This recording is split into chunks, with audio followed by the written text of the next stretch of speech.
Hey guys, what is up? It is I, James Penrose, back again for another video. And you probably never thought this would be coming back, but I'm bringing it back once again. Simpsons episode reviews, and oh boy, this is one I've been wanting to review for the longest time right now. This is coming from Season 10, aired on January 31st, 1999. I was only just a year old, a year and 2 months maybe. I was born in November 1997, so a year and a couple of months. Mad. And this episode is entitled Sunday, Cruddy Sunday. Now I've got a question for you guys. If you guys have ever been to a Super Bowl before, honestly, have you ever been to a Super Bowl like this, when you go to the game only to find out your ticket's a counterfeit and you cannot get in? No, it's rare as hell. Well, this is the ride of the Super Bowl of a lifetime. If you've been to anything like, well, you probably haven't, like this. But anyway, it all starts out where Bart ends up going to a school trip, and he randomly just finds a coupon. But Bart looks at it, and he's like, well, what the hell is this? What am I gonna do with this? This ain't nothing to me. But he's like, I know, I'll give it to me dad on his birthday. So he ends up giving it to Homer, and Homer's all gassed and everything, and he's like, I'm gonna do this, I'm gonna do that, I'm gonna get a tango lesson of all things, and he's gonna get freaking a tire balancing and all that, only to find out that when he's getting that, he ends up being conned and screwed over into buying 4 new tires, which Homer just did not see coming. Surprise, he didn't see that coming. And while he's waiting, he ends up coming across Wally Kogan, who is actually a travel agent, and he ends up going to Moe's with Homer for a drink, because obviously Homer's gonna have to wait yonks to get his tires sorted. So he ends up going to Moe's, and lo and behold, they stumble across a Super Bowl commercial that they watch on the TV. And Homer ends up finding out that he's actually a travel agent, and if Homer can actually get a bunch of his mates all together to go to Miami, they can all go to the Super Bowl. He can go to the Super Bowl absolutely free of charge. And Homer's like, well, I ain't gonna turn that shit down. And so lo and behold, he ends up calling Lenny, comic book guy, or a bunch of other guys, and ends up going to Miami of all places, which, the stadium that they showed later on was a replica of the old Sun Life Stadium, which is now called the Hard Rock Stadium, that they end up going to. So obviously the funny part is when you hit the part where the bus is coming in, the woman goes, all aboard for Miami, and beforehand all the lads are like sticking their bellies out, we don't have to suck it in anymore. She says Miami, and then they all suck it back in like, oh, I can't last that long. So lo and behold, they get inside the bus, and they're all gassed, they're on their way, and out comes Rudy of all people, some absolute nobody who wants to come in, but he ends up getting exiled, just completely kicked out, and they all get gassed up. So you hit the part, they're on their way to the Super Bowl, and actually as a side story to it, by the way, there's always, like, for a big story, it ends up being a side story, and this side story it's not very big. Marge and Lisa, they're on their own, because Homer and Bart are going together, so it's just Marge and Lisa together for the weekend, and they've got nothing to do, absolutely nothing to do, so they ended up finding a freaking egg decorating kit, which end up going off from Vincent Price of all people, only to find out that there's one little piece missing. And we'll get back to that later. That's the side story, but the main story. So everyone, all the lads, Krusty, Homer, Bart, Chief Wiggum, Ned Flanders as well. He ends up going as well. They're all messing about. They're all getting smashed. And Wally's like, well, if you've got any questions, well, you can just ask Homer right here, who's already on the floor, completely pissed, absolutely fucked up. And I'm like, one hell of a leader right there. That's a great decision. And he's like, well, no, you should probably ask me. Just ask me instead. Just ask me instead. Which we later find out is also a big mistake. So they're all pissing about. Lovejoy's collar goes. He's completely naked with the boxers on. Chief Wiggum is grabbing a bunch of cans, 96 Duff cans, and he points the gun. He points the gun at all of them. He's like, all right, come on, Howard, give me an excuse. Give me one good reason. Come on. Mad thing. And then lo and behold, they end up getting to the stadium, and they're enjoying a bunch of activities. There's a bunch of, like, there's one side where Ned Flanders is going to a doom buggy, like, art thing, where he's getting sat down, and this guy's painting him sat on a doom buggy, just like everyone else has done. And there's another bit, and this is hilarious. This is where Homer gets completely fucked up. His spine just goes goodbye. Where Bart Simpson's trying to catch a pass off Dan Marino. He throws it long. Bart's about to catch it. It's the best moment ever. Homer, of course, steals the ball from Bart, and then his two mates completely, absolutely spear him on the floor, and his spine just goes goodbye. See you later, and recovers quickly after that because, well, of course he does. And now this is where it all starts to go wild and just crazy. So they're all in the line, in the queue, trying to get in with the tickets, and Homer and Wally give the guy on the side the tickets, only to realise, yeah, as I said at the start, completely counterfeit, fake, all bollocks and all that, and they're perplexed. They're like, well, what the hell? We can't get in. Of course they're real. No, they're not real, because they're printed on a fucking cracker. They're printed on and the guy starts eating the damn tickets right in front of him. Homer's like, stop eating the tickets. And Wally's like, well, how can I fall for this? And I'm like, really? You didn't know that this was on a cracker, no one was going to see that? But as well as all the stuff on the ticket was complete rubbish as well. And Homer, he's trying to smooth things over. He's like, okay, my friends. And they instantly are like, what? They don't have the ticket? So they I was about to beat the shit out of Homer and Wally. And Homer's like, no, don't worry, I'll get you in. And so they ended up meeting a guy that they met beforehand who was actually giving out real tickets. And Homer was turning it down at first. It's like, are you kidding me? You're just going to give me tickets? Like, what the hell? We've got all the tickets we need. And now all of a sudden he's like, well, have I ever told you that I love you? And he just walks off. He's not buying it.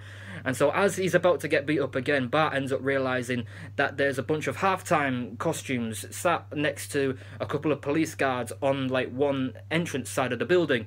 And Homer's like, this is gold right here. He ends up taking the costumes and hits them right on the guards. They fall to the ground, and they're all running straight into the stadium, illegally obviously, trying to catch the kickoff. And it hits the part where Lenny's goes, here comes the kick. And you think they're in the game and they're watching the match? Nah, they're not in the match. They're in the stadium, alright, but their asses are in jail. They're in Super Bowl jail, as it was called. And all the guys had to get revenge on Homer. So one by one, they start beating the shit out of Homer. They start kicking him right up the arse, one by one. Dr. Hibbler's like, you know what, as a doctor, he's probably had enough. But as a Super Bowl fan, boom, right to the arse again. So they're in jail. And by the way, I didn't know why they didn't do that to Wally as well. I mean, after all, he was behind it. He's pretty much the one that set this whole thing up, but nevertheless, so they're all in jail. They're down in the dumps, obviously. They're missing the game. They can hear the crowd from a mile off, whether it's a touchdown or a safety or whatever. By the way, I don't even watch the NFL. I'm a UK guy. I don't really watch Super Bowl of NFL that much. But onto this part where, you know, we get an appearance from, of all people, Dolly Parton makes an appearance on this, and lo and behold, we find out that Dolly Parton actually knows Wally Kogan. And she's like, well, you in Super Bowl jail? Like, well, what the hell? What's going on here? And we're like, oh, well, there's been a bit of a ticket, you know, a bit of a ticket scuffle, whatever. Could you get us out of here? And she ends up getting some, you know, makeup remover that ends up burning the freaking, you know, the lot. Because beforehand, the Chief Wiggum, of course, being the dumb cop he is, tries to get them out of there by using a phony fake cell to try and break them out, only to realise that when he does it, of course, it doesn't work, and he gets a concussion. He falls on his ass. So Dolly Parton has to be the one to rescue these guys. So the lot burns up, the door opens. Krusty's trying to get her on a date, and soon as he asks that, Dolly's like, right, I'm getting out of here. I want nothing to do with you, bro. I gotta get to the halftime show. She couldn't get out of there quick enough, and they're all excited. They're free out of jail, and they tried to get into the stadium, but they've been running all around the stadium for a good part of an hour. They don't know where the hell the real entrance is to get in to the match. And Mo's like, well, where's the game? And Homer's like, well, I've just been following Flanders the whole time, putting it all on him. But Bart, out of nowhere, he ends up opening the door to a skybox that was actually meant for Rupert Murdoch. But these guys, they don't know that. They've just stumbled across this and think, oh, so there's food, there's drinks, and of the big thing, we can watch the game. This is gold, this is money. So they go in there, they cause chaos, they're having a blast, and a helicopter comes up from the roof, and lo and behold, Rupert Murdoch's in there. He walks in there past the lift, and he's like, well, what the hell are you guys doing here? What the hell? And they're trying to play it off as if it's their skybox and all that. And, you know, he's explaining, no, I'm Rupert Murdoch, this is mine. And Chief is like, well, prove it then. If you're Rupert Murdoch, then what the hell, prove it. And lo and behold, he gets all the players that were on the field playing to spell out, hi Rupert, you know, Rupert's name in letters. And that's when they realise, oh, maybe he is who he says he is. And that's when Rupert sends a bunch of cops out of nowhere to seize them. They hightail it, they get out of here. And they stumble across the main entrance to get onto the field, not just to watch the game, on the field to go to the Super Bowl. And just as they're about to, they're that close, all of a sudden, the players from the Denver Broncos, who were part of this episode, they ended up winning the game, and they just run right into Homer, Lenny, Carl, all the lads, and they go all the way into their locker room, and they're all celebrating out of nowhere because they've won the game. They're all celebrating, and they're all just going mental, going drunk and all that. Homer ends up getting a call from President Bill Clinton at the time to say, "Oh, congratulations, the whole country's proud of you." Homer's like, "It's about time." And Reverend Lovejoy just whips in with a towel, and the call ends right there. But on the side note, with the Vincent Price thing, Marge and Lisa ended up trying to call Vincent Price, and they do actually get through to him and saying, "Oh, you're calling about the missing piece, blah blah blah," and to be honest, the side story is not the great in this episode. I mean, I love the main story. I mean, this whole Super Bowl chaos thing, that's what I guess I'm going to call it, Super Bowl chaos.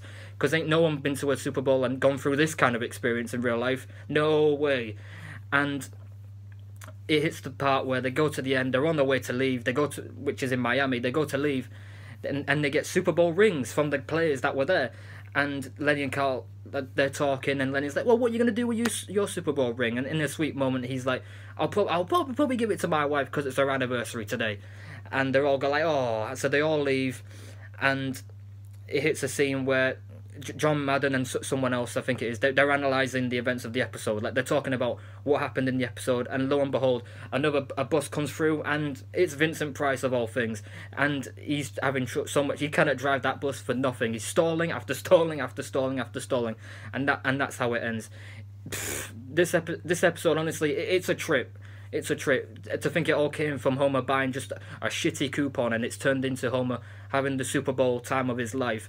And missed the whole game, by the way. Let's not forget that. He missed the entire game when it was probably an absolute madness. But, you know, he still had the time of his life with his mates. I mean, he ended up in Super Bowl jail, got into Rupert Murdoch's skybox with the lads, had beers, had food, a drink.